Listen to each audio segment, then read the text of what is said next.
Hello, and welcome to Showing Up with Pam. I am so excited today to bring you a discussion with fellow athletes.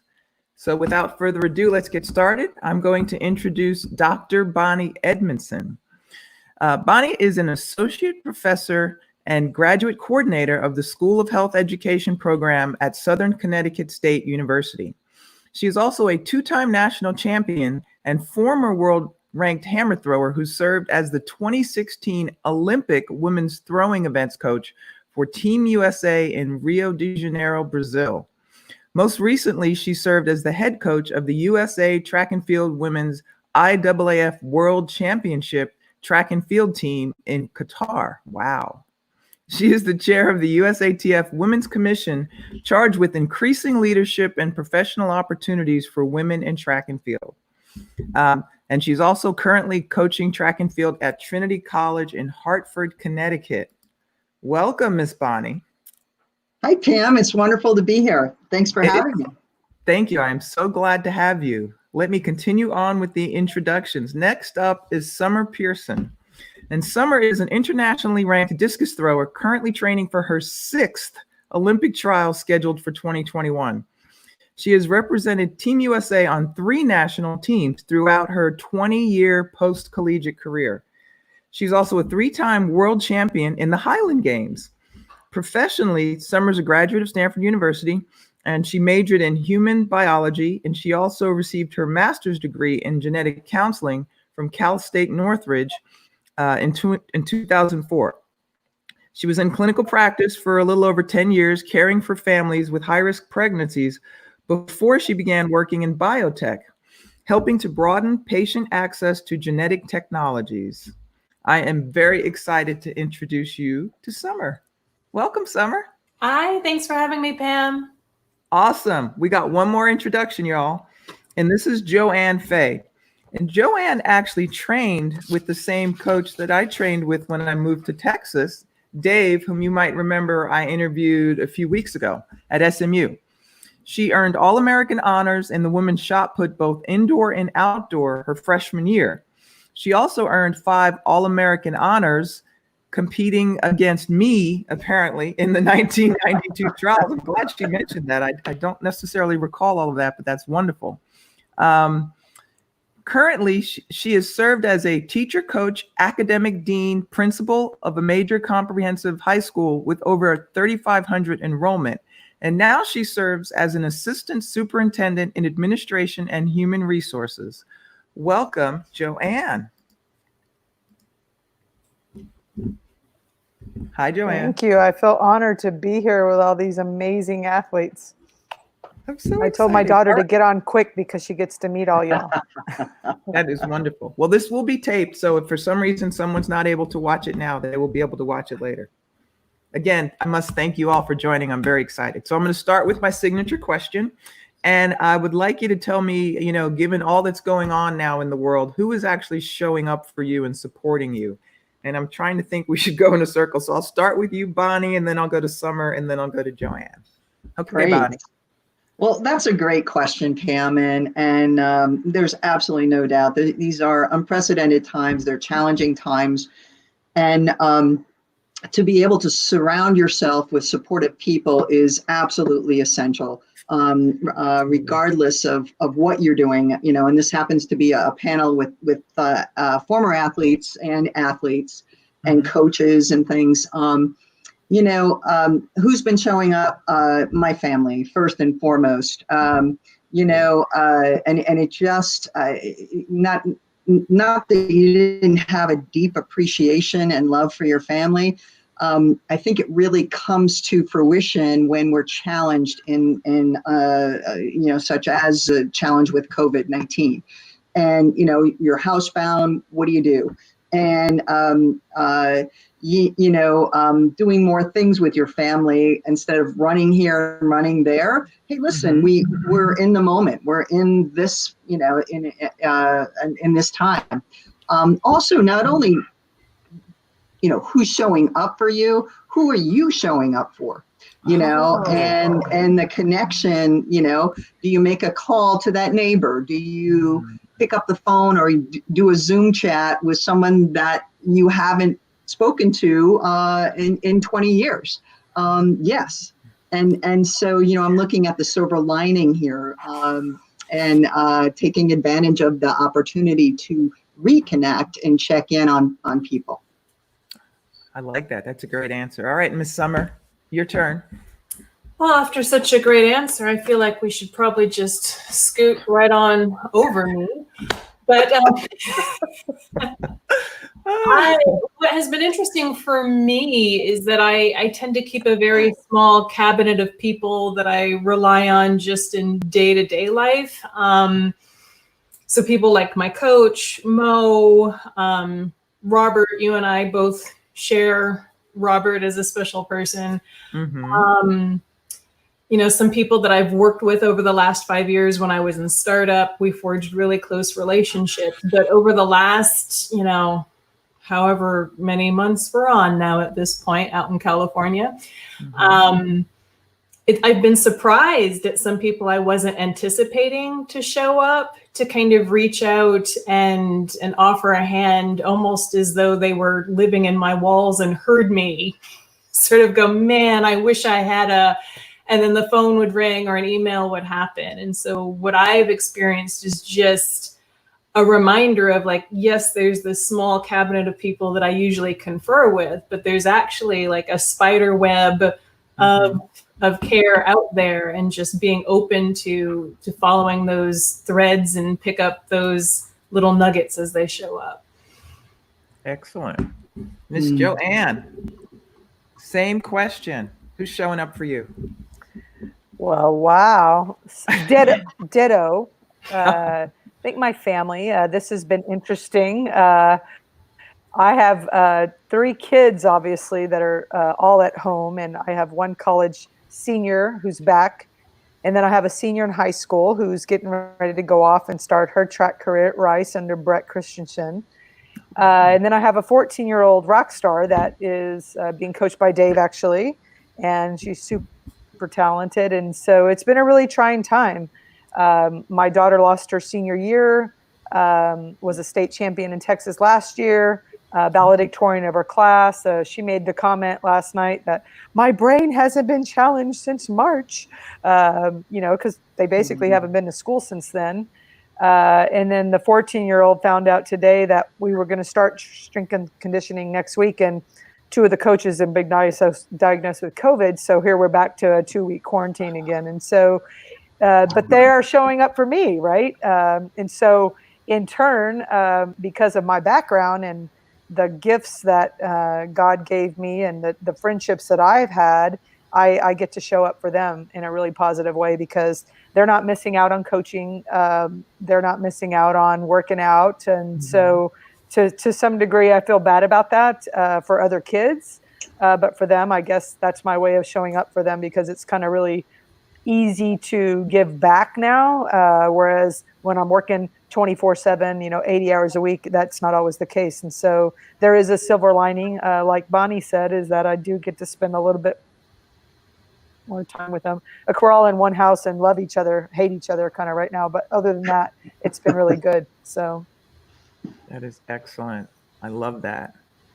I'm trying to imagine, because it's been a while since I've been a high school athlete, and I'm just trying to picture, okay, so I was kind of, go for spring break, and then all of a sudden spring break just gets longer and longer and longer. Before you know it, school's over. And I'm just trying to imagine what that feels like, what it feels like you mentioned, to lose your senior year, how you compartmentalize that, how you're okay with it. What are you doing to kind of maybe keep yourself in shape? How are you staying connected with your teammates? So I don't know that I have a great answer for that. Maybe I'll think about it and come back around to you guys, but I would like to throw that to the panel and see if you have any ideas. It sounds like, Joanne, you've got some firsthand experience of things that's going on. Maybe I'll throw it to you first to try to answer that one.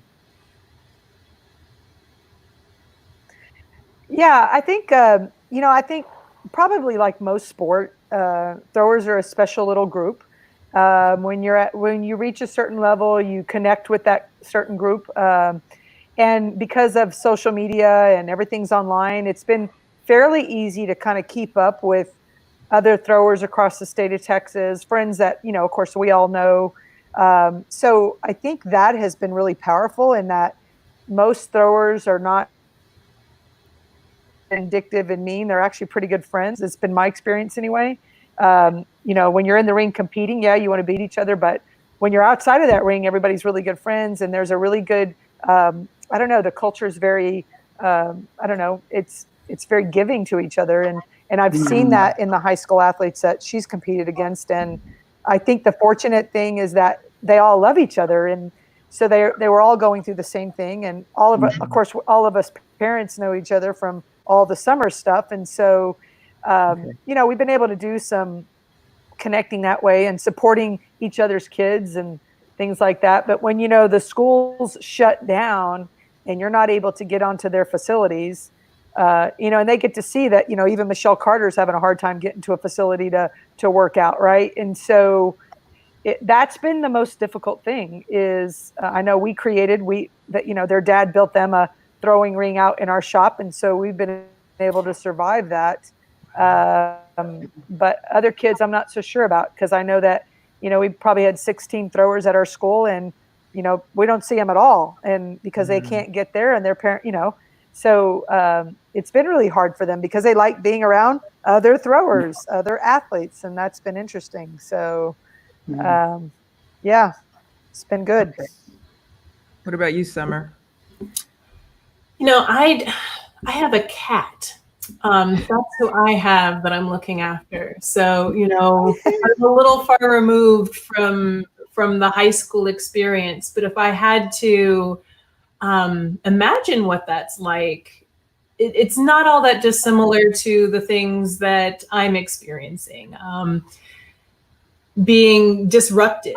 You used to have this rhythm and flow, and this is when practice happened, and you knew, even if you were having a crappy day, there were the people that you're training with. There's a coach to kind of help muddle through those hurdles.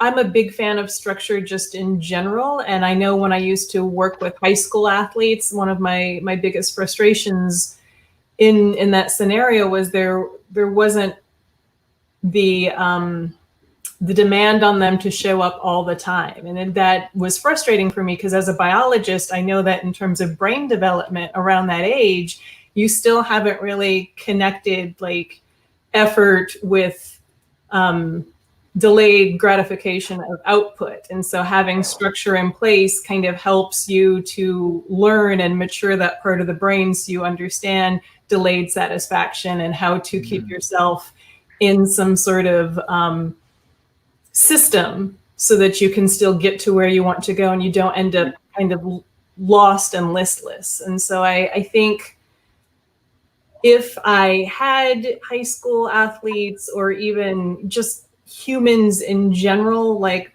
normality. And so trying to find a way to structure yourself to mimic as close as you can to what was making you happy and productive, and maintaining that makes things a little bit easier. Because what's most frustrating right now and what is the most upsetting is all the uncertainty. So the things that you can control to build some sense of rhythm and certainty for yourself, I think will help A, everybody, but then B, especially those younger athletes that, their frontal lobes are still blossoming. So we need to help them with that. Yeah, absolutely. I like that. Miss Bonnie? Yes. And we can all use frontal lobe stimulation, can't we, huh? Summer and Joanne, yeah, what great ideas. And one of the things, I'm a professor in school health education, and most of our students at the graduate level are teaching K through 12, and they're also, many of them are coaches. And one of the things this spring, all of our courses went online, like everybody, across the country and all the rest. So there was some level of transition. And we often spent time brainstorming and kind of debriefing, how things are going. And we had a conversation about how do we keep our our K through 12 students engaged, you know, and specifically middle and high school and athletics and all the rest. And we talked about how it's important to build, new routines. Now you talk about trying to stay in your routine, yes, but you know, if you don't have access to what your norm is, what can, you know, instead of focusing on what you can't do, let's focus on what we can do. And maybe it's focusing more on sports and nutrition, things that we didn't have to necessarily pay attention to before, but hey, listen, it's just equally important. What about visualization? What about, meditation or relaxation, things like that we can introduce to our athletes? What can you do around your home to stay in shape and maintain a fitness level? Can you get online with your classmates and your teammates and challenge them, to a fitness, obstacle course or whatever it is, and giving them other ways to keep that competitive edge and have some fun, because mentally it's a challenge for people when they're used to something, and getting them out of their comfort zone, that is a serious concern. So let's keep it light, let's keep it fun, and let's keep them as focused as possible with maybe introducing some new things and new concepts. I like that. My son, he's not quite doing a bunch of sports yet. He's just turned 11. Everyone's expecting him to be a thrower, by the way, no kidding. But, we watch, whatever's on TV, and we watch the Rock show, the Titan games. And so I created my own Titan course. So we run from the front door to the back. He runs, I walk from front and back door 3 times. And then we're together. We do push-ups, we do sit-ups, we do squats. And then that's like a circuit. And so we're doing circuits 3 days a week. And so it's fun. And, I actually feel like the push-ups are easier now because I've been doing them with him. So while I'm not really training for anything, I think just trying to find a way to use your surrounding has helped us. So if you haven't done that, and as you guys mentioned about trying to do something fun online with your friends, I think those are all really good ideas. I want to ask you guys about and we touched on it, the mental aspect of not being able to compete, because I know from what I understand from some of the younger athletes, a lot of their self-esteem and who they are is tied up into being that athlete. And when you can't really go do that now, there's almost a sense of loss, maybe not knowing who you are, the uncertainty, maybe even some depression might step in. And I'm wondering what we can do to help, or what we can advise them to do to work on that aspect. Because it's one thing to still train your body, doing stuff at home, obstacle course, but it's that mental competition part that's missing. And I don't know that I have the best answer for it, so I'm going to throw that to you guys. Who would like to start with that one? No one, because it's a very difficult question, Pam. Summer's poker face is great, isn't it? I think this is where a lot of what you said kind of touches on different things for me, because I am the Peter Pan of track and field. I just didn't leave. And so here I am 20 years post-collegiately, still playing as though I'm a sophomore in college. And I, as I'm getting ready to retire finally now, I have to face that question as well, is like, once something has been ingrained in your life for 20 years and you set the rhythm of your life to, at 6 a.m. I train, at 3 p.m. I train, in between here I take care of business, and then at night, like, I eat something and then crash out. What does it look like when that's not propelling you every day? Mm-hmm. In my own preparation for my transition, I've already started to explore other things that I could do that would be of interest and I could funnel that energy into. And so one of the things that I've been working on for the last 5 years is I have the world's smallest acting career, and I have a community minimalist theater group, and we get together, and it's a new challenge because it's a different part of your brain, but I can still be very competitive. So when I don't go in and like body check my scene partner, But you find people whose performances that you really admire, and then you use that same competitive energy to kind of, what are they doing? Why is that performance so compelling? How can I find something similar in myself to bring that forward? And I think the great pause, as some people have called this particular period that we're going through, is a good time to kind of tap into your creativity, to kind of explore other things other than sport, or even within the sport. If you're training by yourself, you are your own best competitor. So if you were able to, I run on the street now in the morning, which is amusing for people who actually know how to do that.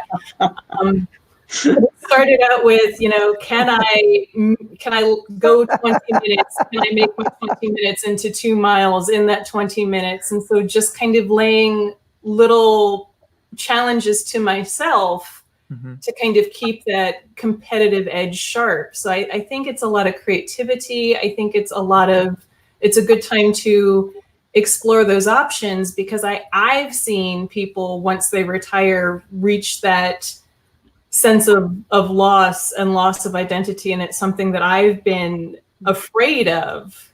And so that's why I've made a conscious effort to make sure that there's a broad spectrum of interests for me to go explore when I do ultimately stop beating myself up every day. We're going to need a clip of that very small acting career so we can share it with our audience. Heck, I'm impressed about the jogging in the morning, Summer. Not because it's you, because we're all like throwers, right? And there's a reason why we're throwers. Yeah, I learned how important the right shoes were the first 2 weeks. So the learning curve. I have friends that run, and I sent out a little message and said, this isn't going well. I wasn't expecting to be good, but this is particularly horrible. One of my former colleagues called up, massively impressive runner, and was like, you need to be on the asphalt, not on the concrete. You need to change up your shoes. Here's a good way to figure out what that looks like. If you can find a trail, that will be better. And here's a little sample program. So now I'm merging things. That's somebody showing up for me while I'm trying to be creative and survive this thing. Anybody else want to tackle the whole mental aspect of things people can do? Yeah, quickly, one thing, I think Summer, your answer was phenomenal, and the importance of being well-rounded and having other things that can help and stimulate your mind and your body. Another thing I really love to do is to watch inspirational performances, regardless of, ballet dancing or like you said, acting, or, other athletes. And, one of the things that I often share through my experience as I was a head coach at the World Championships this past fall in Doha, Qatar. And, one of the performances that I saw that, really opened my eyes was I watched the women's marathon, and it was so hot. Isn't it a question? How hot was it? Right. It was 120 degrees, and they competed at midnight because it was so hot. Wow. And I'm standing there, with the support team. And I had to have an ice towel on and all that. I felt like a wimp, but they were running, and I'm like, I got to sit down. And I was just standing there watching. So for me to watch them and be so mentally tough, and it was just, I got no business thinking about how hot I was at that moment. But it, something inside me and said, wow. We're watching history here. We're watching the ultimate in mental toughness and huge adversity. Everybody was on the same playing field because it was just so hot. And so who could figure out how to make it happen and mentally tough, stay focused?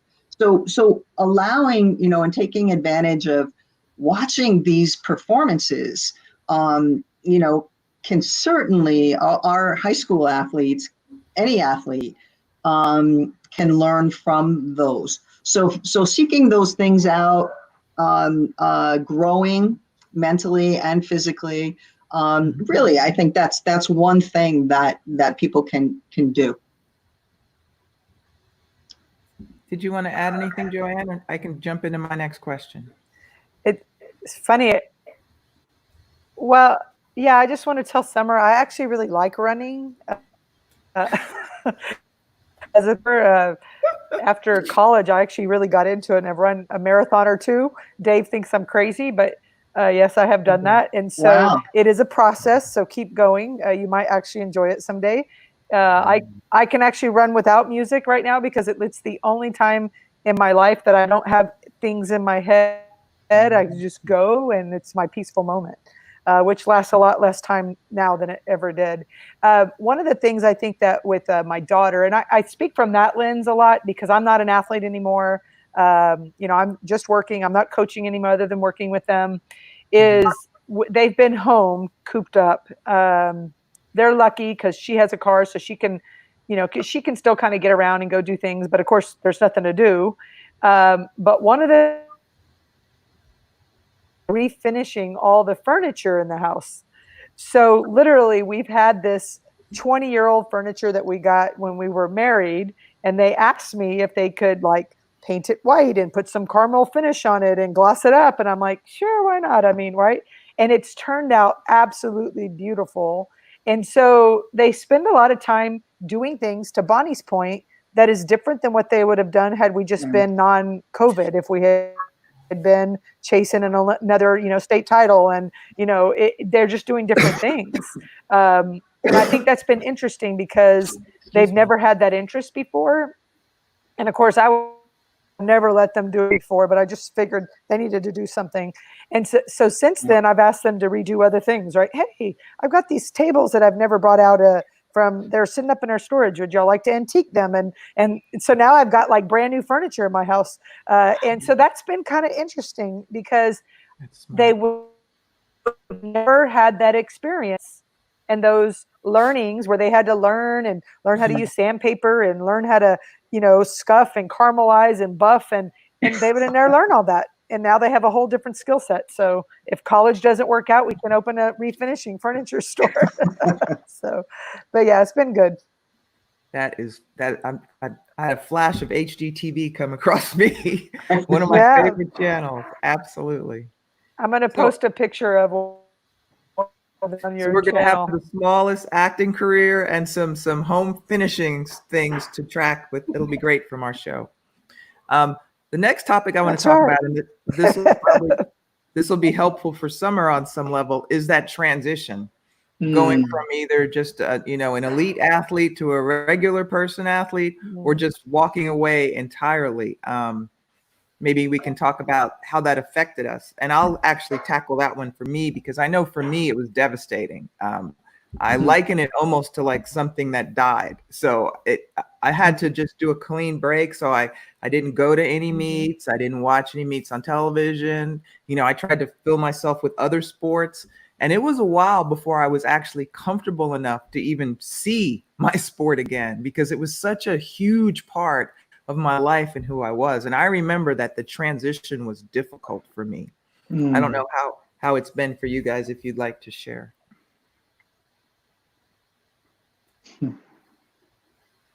Nobody wants to talk about it. Well, Yeah, I had the shortest career of us, but you know, I had this, right, because I didn't go beyond college, but I remember I had moved out to Georgia to live with my husband, and we didn't have children, and I was completely lost. So I would just go out to practice. I knew I was never going to throw again. I knew, right? It was a really tough time. And then once I actually got into education and started teaching, I just found a place there. I'd never planned on it actually, but because of the military, because we moved a bit, it was one of the things I could do and do it in every state and for the DOD if I wanted. And so that's kind of where I landed, and it was a good fit for me. And so once I found that other thing, it was very easy. But during those like year and a half where I didn't have it, I was like, I guess I'll go throw. I mean, I guess, I guess I'll go work out. And, it was difficult. And because of that, and I haven't had your experiences, but I'm really conscious of working with my daughters around that, is that, someday you're going to wake up and you're not going to do this. So we're frustrated today. Things aren't going well. Throwing's not going well. This is going to happen in life too. And someday you're not going to have throwing. So you need to enjoy every minute, every second. And then the other part of that conversation is having something else to do other than throwing. So all of you guys, and, I went to SMU, so I feel very good about that. But I love it that throwers that I've been around have all pursued academics and a career. And I think that that's really important. And so I keep trying to stress that to my daughters, is that there's always going to be that break. At some point it's coming. And what is going to be your other plan? Because there has to be a plan B. So. Very wise. All right, Bonnie, let's have it. It's, I've always held I was teaching when I was competing. So I had 2 full-time jobs, really, training, and I was a high school health education teacher. So I always had another career. And when I retired in 1997 as a thrower, one of the things in the women's hammer, just quickly, was the women's hammer throw was not contested as an Olympic event until 2000.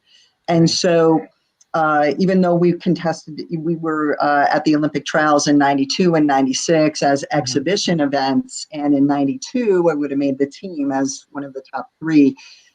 And so I always had that desire and that fire, if you will, to right that wrong, right? The inequity. And so a small group of us really got together and advocated and just, worked for so many years until 2000.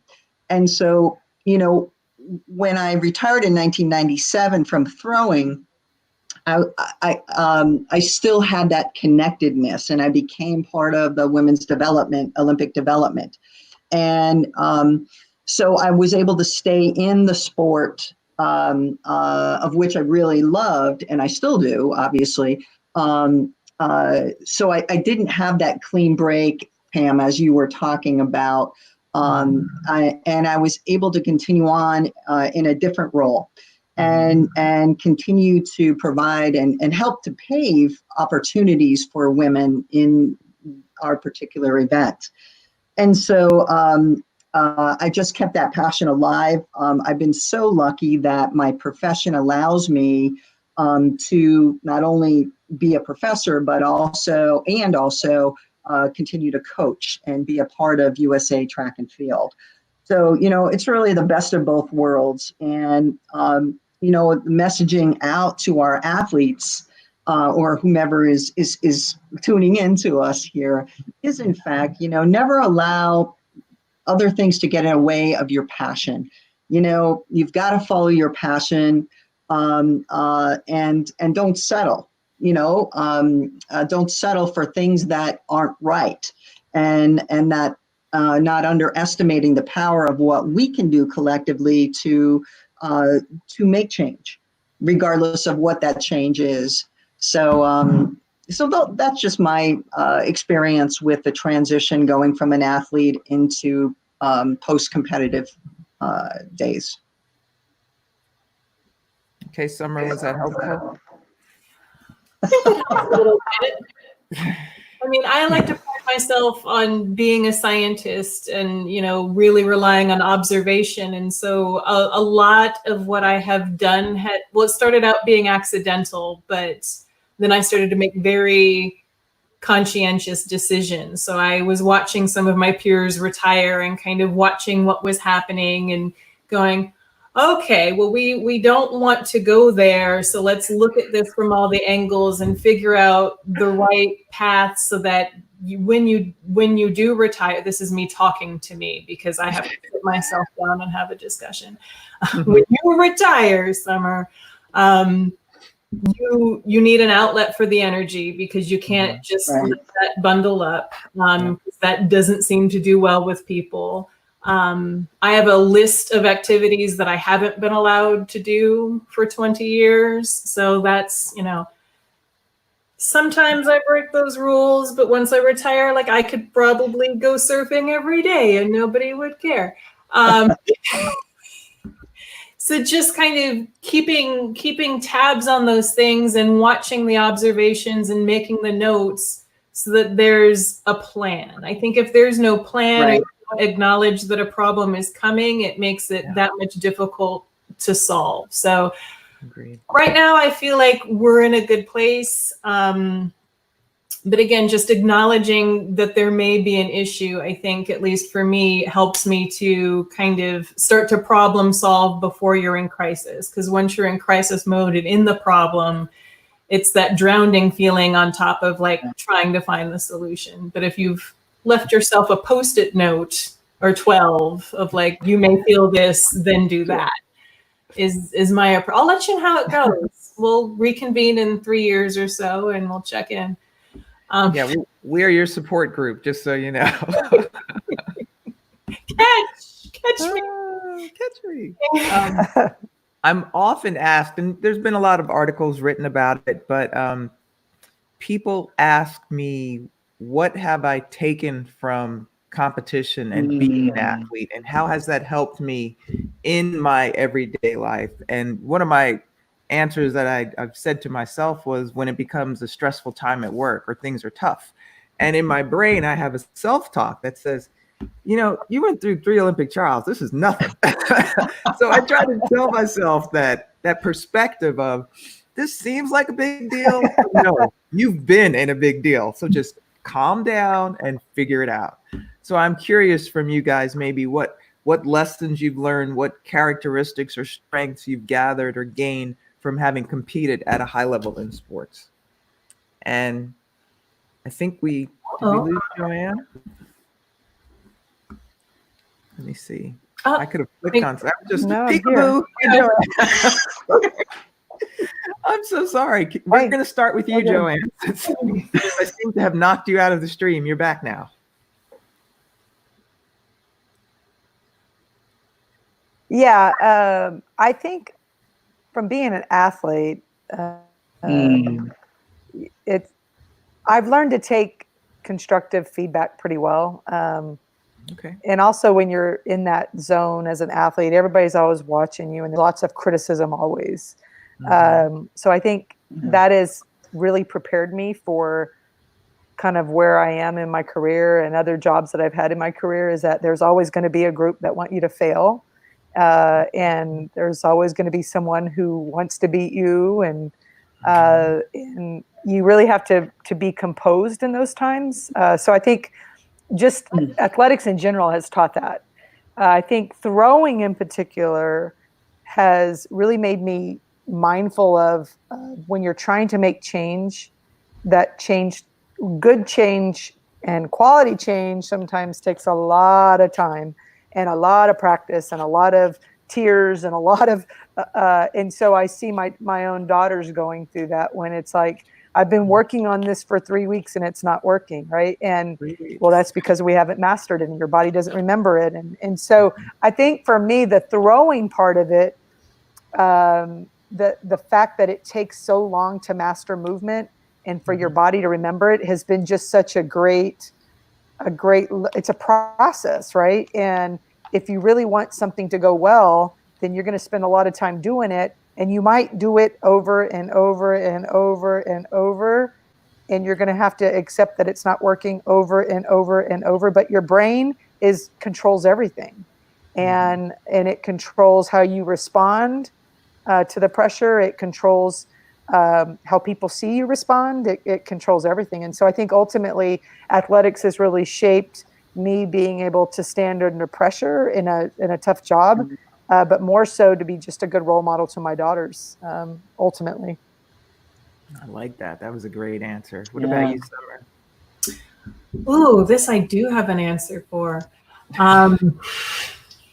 And again, you're asking questions that are like touching on a lot of big buttons I've been exploring lately. The startup that I work for was acquired by a larger company about a year and a half ago. And I had been working in my little bubble, and I got this little like ping for help. Summer, will you join the women engagement and resource group? And I was like, Wow. why would I do that? I don't understand. This is an honest question. Like, I don't know what you do. Before I show up, I need to know what's going on in that room. Mhm. And when I did join, I noticed, I understood completely why I was invited. And I think one of the things that I gained through sport, because I think probably like everybody in this box, I started moving competitively when I was 6 years old. And to be able to execute that, and in particular as a post-collegiate athlete, where now you're almost in charge of your own business. If this massage therapist is not doing the work that you expect him to do, you fire that massage therapist, you find another one. If this coaching relationship is working, you double down. If it's not, you have to fire and like restart. You have to think of your brand. You have to think about how you're being presented.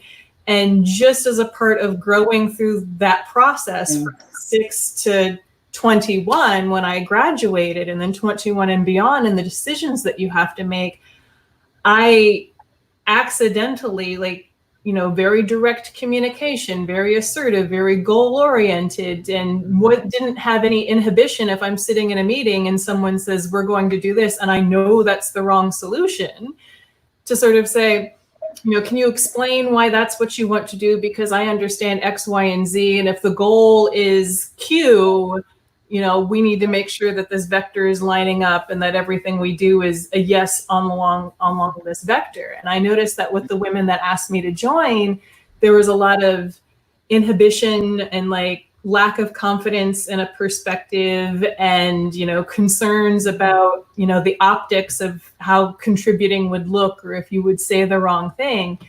And so when I talk to families or people I meet, I think one of the best things for women, even if you are absolutely talentless in an athletic capacity, to at least contribute and work to goals in that physical way. Because when I joined the Women's ERG and I started working with a lot of the women that were struggling with imposter syndrome and all these things that I genuinely don't understand, I think is in part because of the constant aspiration, goal setting, adjusting course, pushing that happens when you're a competitive athlete. And I think you can learn that regardless of your skill level. And I don't think you have to do it for 40 years. I might be excessive. But I think it does teach you to move in the world a different way, as opposed to if I had never, picked up a softball when I was 6. And so I just think it's important for your professional development to understand goals and what contributes and doesn't contribute, and being active as a decision maker in those processes. Great answer. Boy, I picked the right panel. I'm telling you right now. All right, Miss Bonnie, let's have it. Gee, it's awful.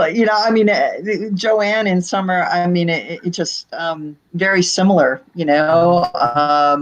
very similar thoughts and things I take away from competing. My goodness, it's just shaped my life. The relationship building, the trust that you build with your coaches, your support systems, the team building, the leadership qualities.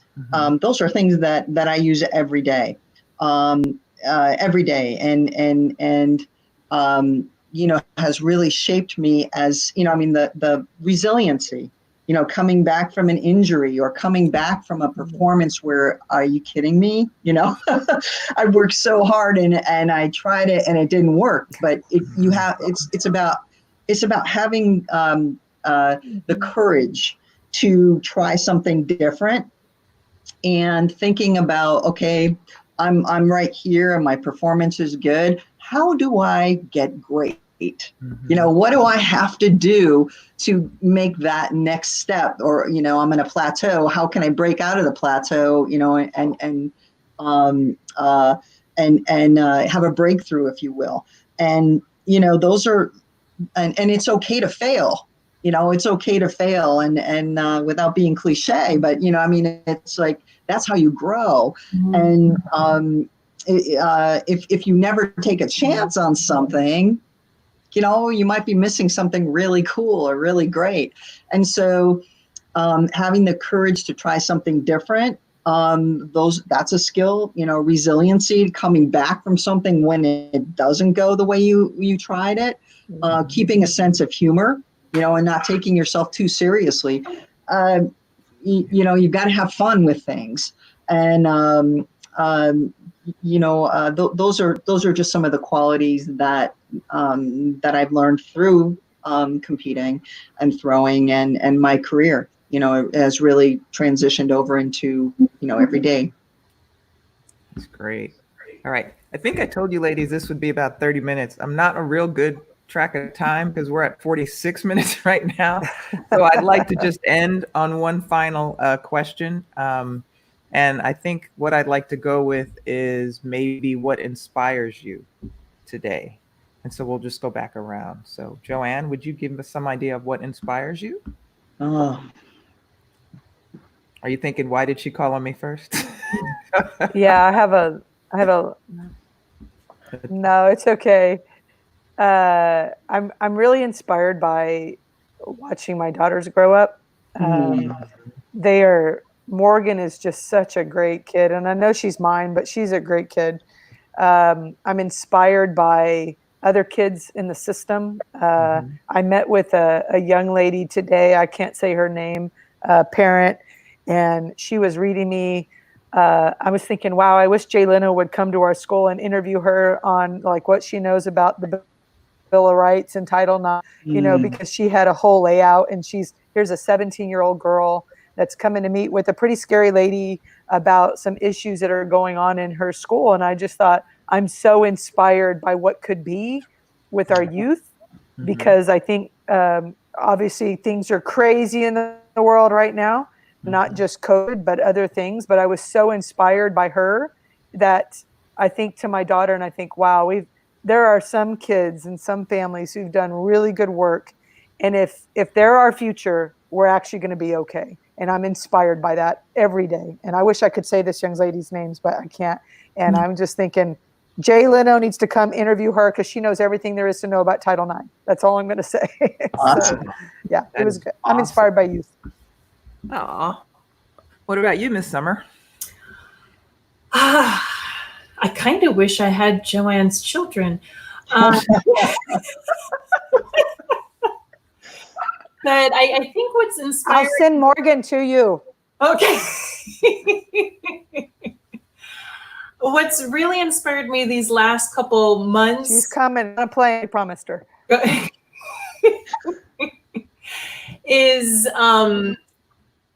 Is the surprising places where I have found support, because I generally function from a place of it is up to me, and no one is as interested in what I'm doing besides me. And as I mentioned earlier, there's been some instances where I have found that this was not true. And that kind of fans the little flame to know that there's these people who are watching what I'm doing in a very selfish way, but they find it exciting. And then I feed off that excitement because it's like you feel seen, which then fuels the drive to make what is seen an even better product. So that's what's kind of dragging me through this weirdness. All right. And we will end with Miss Bonnie. there's so many things that do inspire me, and just recently, watching people step up to help in their communities. Mhm. And I'm not even talking about athletics. I'm just talking about humanity, and of all the negative things that are happening, there's tremendously inspirational things that are happening. People, donating to food banks, people stepping up and helping others who are really in need. And, even Pam, even your show here, you pulling something together like this, you recognize the need. Mhm. You were approached by, a parent saying, hey, my daughter has questions or is wondering about X, Y, and Z. And just taking that extra step to provide an avenue, of assistance is huge. And, and giving. It's not all about, it's not a service station all the time. You've got to give back. And that's what I, say to my students is, you come to class to learn, but hey, what can you contribute to make things better? And I think that is a really cool message for folks. That is great. Well, I just want to take the time to thank you. Like I said, I was thinking 30, 35 minutes, clearly not a good track of time, but it's one of those things where the discussion is so good. I want to get the information out while I can. So I'm extremely grateful to you. And maybe we'll do a reunion show in a year or something to kind of see where we are. I think that would be fun. But thank you. We're gonna celebrate summer. Yes, Summer, we're here for you. Yes. Absolutely. All right. That's right. Because I'm a Thank you. handful. That's I right. know all hands on deck. Thank All right, you, Pam. I'm going to go ahead and end the broadcast. Thank you all so much for joining. I appreciate it. Thank you, Pam. Bye-bye.